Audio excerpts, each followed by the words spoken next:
नमस्कार, मैं doctor Bhagwanaram Bishnoi, government law college principal बोल रहा हूं बीकानेर से।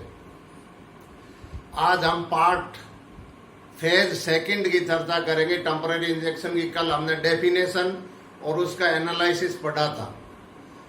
आज हम जो है कहाँ टीआई जारी करेगा, कब टीआई जारी करेगा, इसके बारे में हम चर्चा करेंगे।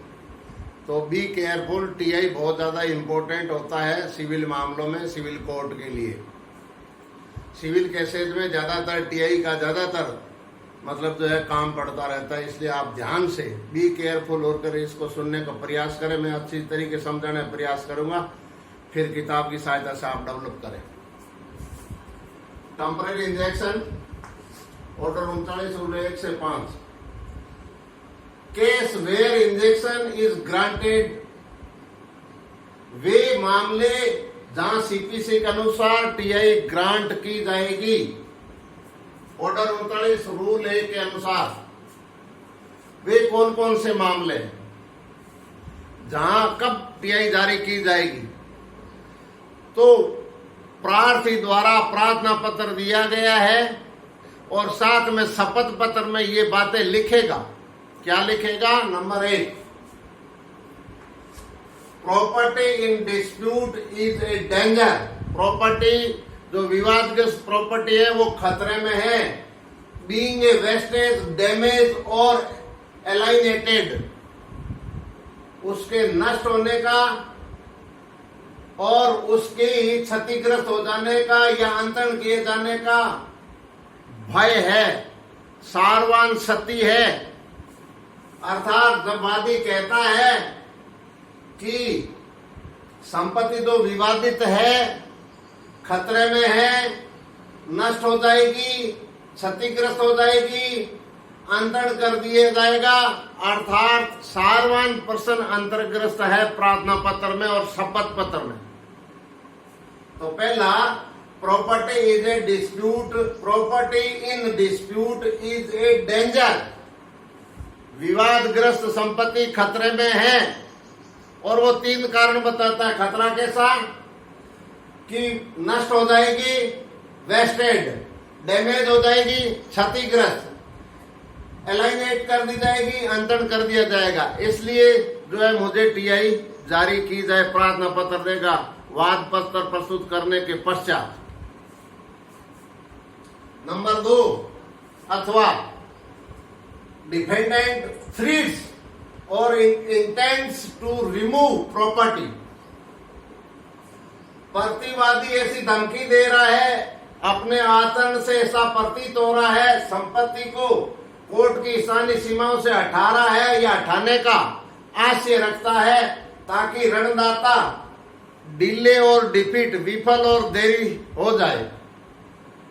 ये प्रतिवादी का आचरण है साहब, इसलिए मुझे टीआई जारी की जाए। दोबारा, डिफेंडेंट थ्रेट्स, धमकी देता है, टू इंटेंट, उसका आशय है, टू रिमूव प्रॉपर्टी, प्रॉपर्टी को कोर्ट की स्थानीय सीमाओं से, लोकल जुडिक्शन से हटा रहा है या हटाने का आशय रखता है, ताकि ऋणदाता, क्रेडिटर्स जो होते हैं, वो डिले एंड डिफीट हो जाए, विफल हो जाए या देरी हो जाए।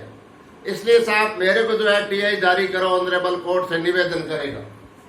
अथवा तीसरा point, threats to do dispossess the plaintiff. इस कार्य या आचरण ऐसा है कि अगर ऐसा नहीं किया गया तो वादी का डिस्पोजेशन हो जाएगा, बेदखली हो जाऊंगा मैं। तो अगर आपने टीआई जारी नहीं की गई तो मैं तो जो है डिस्पोजेशन हो जाऊंगा, बेदखली हो जाऊंगा। तो ये 3 कारण वादी जो है शपथ पत्र में जारी करेगा। Number 1, property in dispute is a danger, defendant threats और इंटेंट्स टू रिमूव प्रॉपर्टी, और तीसरा है threats to do dispossess the plaintiff. ये 3 कारण वादी उपरोक्त में से कोई एक ग्रांट अपने शपथ पत्र, मैं प्रार्थना पत्र, एफिडेविट में लिखता है और कोर्ट संतुष्ट होती है। After satisfaction by court, court संतुष्ट होती है तो टीआई जारी करेगी। अब नंबर 1, टीआई जारी करने से पहले दूसरे पक्षकार को नोटिस दिया जाना आवश्यक होता है। दूसरे पक्षकार को नोटिस दिया जाना आवश्यक होता है, या नोटिस निम्न परिस्थितियां ऐसी है कि नोटिस नहीं दिया जा सकता तो न्यायालय से अनुमति ली जाएगी और कहेगा कि दूसरे पक्षकार को नोटिस जरूर, जहां डिले हो जाएगी नोटिस देने से न्याय की जगह अन्याय हो जाएगा। जहां मामला जान और माल का खतरा है, तुरंत जान और माल का खतरा है, वहां पर दूसरे पक्षकार को नोटिस देने से फिर जो है कोई फायदा ही नहीं होगा और भयंकर अपूर्तनीय क्षतिपूर्ति होगी, इररिपरेबल डैमेजेज होगी, जिसकी भरपाई बाद में संभव नहीं है। ऐसी परिस्थिति वादी प्रार्थी प्रार्थना पत्र में देता है, साथ में शपथ पत्र देता है, कोर्ट से माफीनामा चाहता है कि दूसरे पक्षकार को नोटिस दिए जाना संभव नहीं है, न्याय की जगह अन्याय हो जाएगा, नोटिस देने से डिले हो जाएगी। ऐसी स्थिति में जो है तुरंत प्रभाव से जो है टीआई जारी ग्रांट करेगी कोर्ट।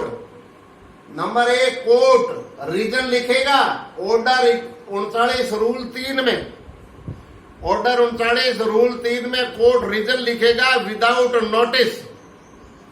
आपने जो है वो टीआई जारी किया है और बाद में कहा जाएगा कि टीआई जारी होने के तुरंत पश्चात जो है वादी का वाद पत्र और टीआई प्रार्थना पत्र प्रतिवादी दूसरे पक्षकार को आवश्यक रूप से सुपुर्द करे, सम्मन भेजे और उनको रजिस्टर्ड करवाए।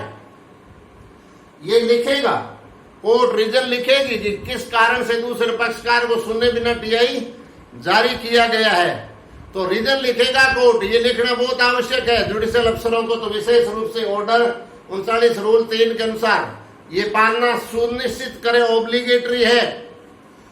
और यदि इस प्रकार का विदाउट नोटिस आपने टीआई जारी किया है, कोर्ट ने टीआई जारी की है, disposal of 30 days is obligatory without notice. अगर विदाउट नोटिस आपने टीआई जारी किया है तो 30 दिन के भीतर उस मामले का निपटारा करना आवश्यक है, अपवादों को छोड़ करके। यदि परिस्थिति ऐसी है कि जो है संभव नहीं है, कोई अपवादित परिस्थितियां आ सकती है, जैसे लॉकडाउन आ रहा है, इस प्रकार से कोई और अपवादित अवस्था है जहां 30 दिन में संभव नहीं है, इस प्रकार की परिस्थितियां हैं, कंटेंट्स इस प्रकार के हैं, तो जो है 30 दिन जरूरी नहीं है, अन्यथा 30 दिन में उस मामले का निपटारा करना आवश्यक है। तो ये जो है वादी अपने प्रार्थना पत्र में और शपथ पत्र में, शपथ पत्र में ये 3 बातें लिखेगा कि प्रॉपर्टी जो है in dispute is danger, defendant threats और intents to remove property, threat to do dispose the plaintiff. ये 3 कारण वादी लिखेगा। नोटिस दिया जाना जरूरी है, लेकिन नोटिस देने से अन्याय होगा, न्याय की जगह डिले हो जाएगी और उसका उद्देश्य ही विफल हो जाएगा टीआई का, तो फिर नोटिस दिया जाना जरूरी नहीं है, न्यायालय से अनुमति मांगेगा। और जान और माल का खतरा है और भयंकर अपूर्व क्षति होने की संभावना है, तो कोर्ट रीजन लिखेगी कि क्यों नहीं नोटिस दिया। बाद में कोर्ट कहेगी कि नोटिस टीआई जारी होने के पश्चात टीआई एप्लीकेशन और प्लस दावा प्रतिवादी को रजिस्टर्ड करवाए, ये लिखित में सूचना कोर्ट को दी जाएगी। अब है गवर्निंग प्रिंसिपल, टीआई की आत्मा, गवर्निंग प्रिंसिपल टीआई की आत्मा। Prima facie case based on bona fide, TI कब जारी करेगी कोर्ट कि दावा जो दावा है वादी ने वाद पत्र पेश किया है सद्भावना पूर्वक है, आधार उचित है, किसी को परेशान करने की योजना नहीं बना रखी है, तो कोर्ट टीआई जारी करेगी। Number 2, balance of convenience in plaintiff side, सुविधा का संतुलन वादी के पक्ष में है, न्यायवादी के पक्ष में है।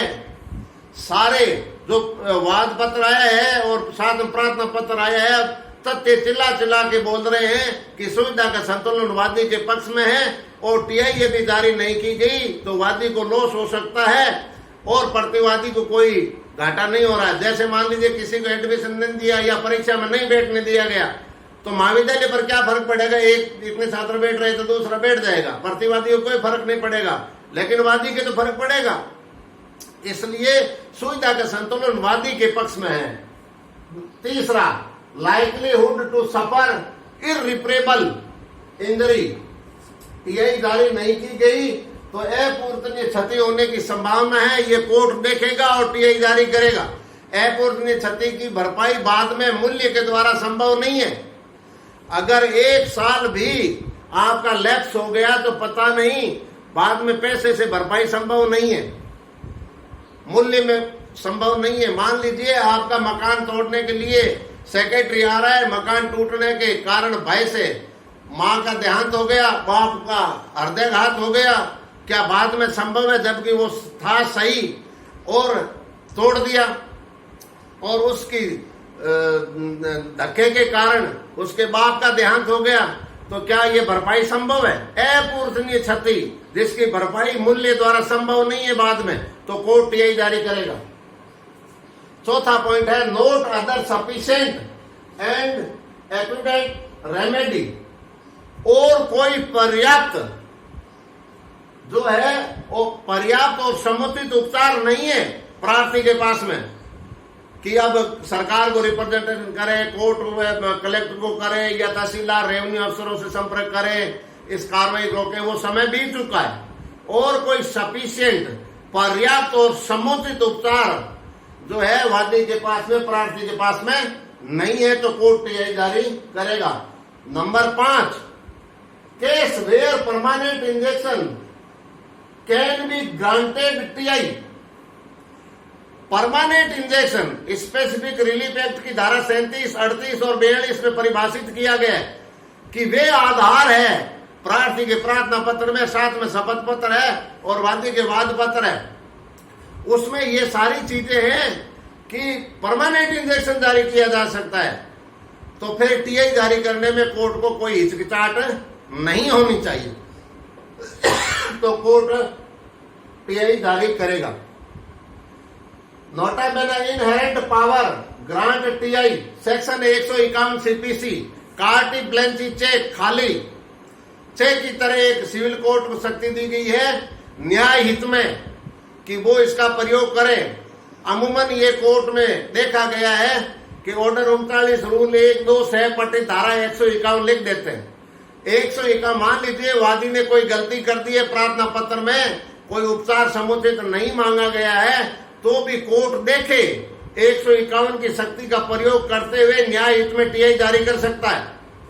अगर कुछ गलती प्रार्थना पत्र में हुई भी है तो कोर्ट का ये अधिकार है कि वो देखे और सेक्शन 151 का प्रयोग करके और उसे टीआई ग्रांट की जा सकती है।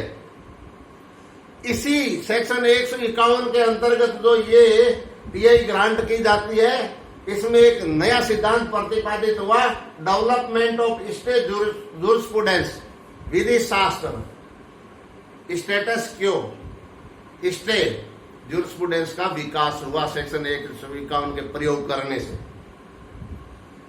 दूसरे पक्षकार द्वारा अवहेलना, मान लीजिए नोटिस जारी कर दिया, स्टे जारी कर दिया, लेकिन फिर भी सेक्रेटरी मकान तोड़ रहा है, अवहेलना कर दी है, तो क्या किया जाएगा? जो विवादग्रस्त संपत्ति है उसका अटैचमेंट कर लिया जाएगा। मान लीजिए प्राइवेट व्यक्ति है और बी के बीच में कोई है तो अवहेलना कर रहा है, तो कुर्की कर ली जाएगी।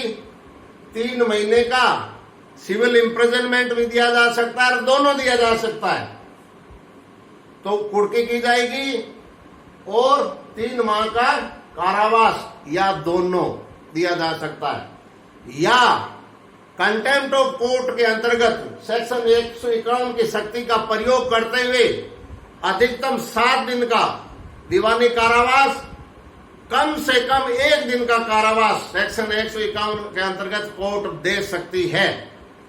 ये जो है, और फिर है कुर्की करते समय ये विशेष बात ध्यान रखी जाएगी कि टीआई जारी होने से पहले अंतरण कर दिया गया है तो अटैचमेंट नहीं किया जाएगा, और पहले से कोई विवादग्रस्त संपत्ति अटैचमेंट की हुई है तो रीअटैचमेंट नहीं किया जाएगा।